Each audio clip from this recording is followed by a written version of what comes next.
Everybody, good morning. I've written this today after a few days of hiatus and silence that was really fucking amazing. Sometimes it's good to stay silent for a while, so then things flow. So here we go. The reckoning and how we are more important than we think if we can drop the need to be important at all. The small you is over. Don't even go there. Saima. When the receiving opens up, money can find you. When you trust yourself with money, you can have many. Money. Sarah Grandinetti. Great Spirit, may I not jump to conclusions, but let the mystery reveal itself and unravel itself. Amen. Maribor, 13th of February 26. In life, things often don't go the way you wanted them to, and that's okay. They probably weren't meant to. Even if they did, you can always create a new destiny if you're brave enough to try and give all of you into it, knowing that too might, and at one point probably will, fail.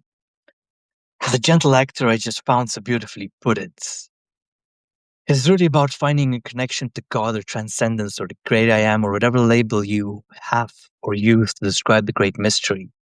You can go around being a posh intellectual and babble and numinous with zero connection to the actual experience. And that's okay, even that's a good start. Been there, done that. But it's ultimately the sacred is something that hits you and breaks you open and takes away all the idea you had about yourself and even about the sacred itself. And it's a never ending journey and it's not something separate from life. It's not an endless retreats and fake shadow work and more medicine, nor is it dead mental prayer desperately begging God to show him or herself to you. Though that can also be a good thing for breaking some of the look at me how great I am point of view. It's everyday life and how you face pain and loss and madness and things you can't control.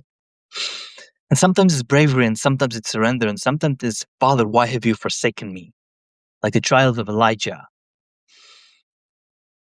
or any other prophets that you resonate with.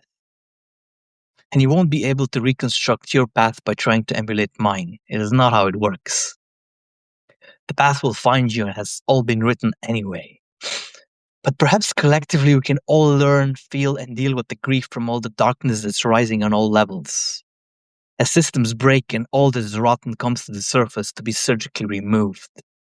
And we can perhaps redirect ourselves and our society to the semblance of healing and integrity that the high ideals we were told to believe in schools, and most of them turn out to be fake or not as laudable.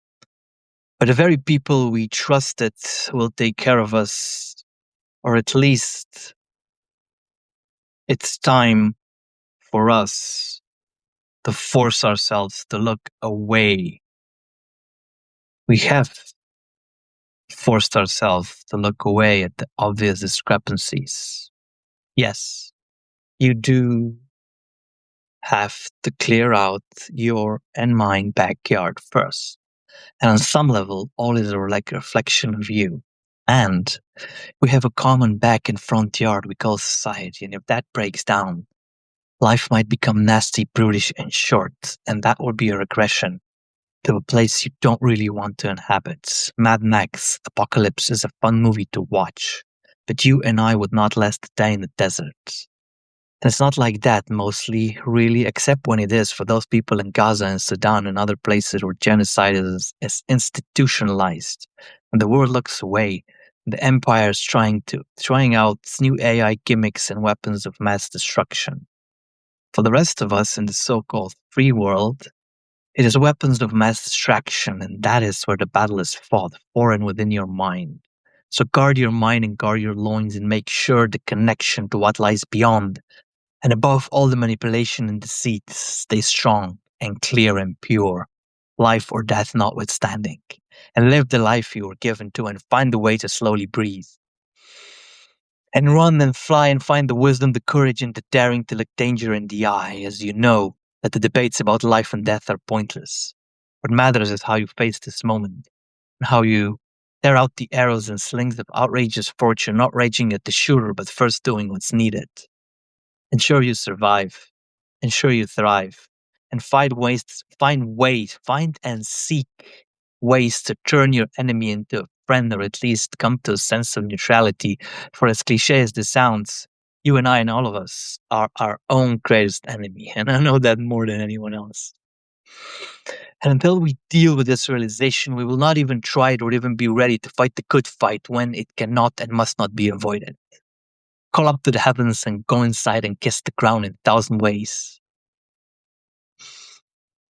Like the great Mevlana tried to nudge us and dance with Hafiz and listen to Atara and the great ones, and forget not to support the people who are embodying those great ideals, even as they're bombed into oblivion on the ruins of their mosques and sacred places.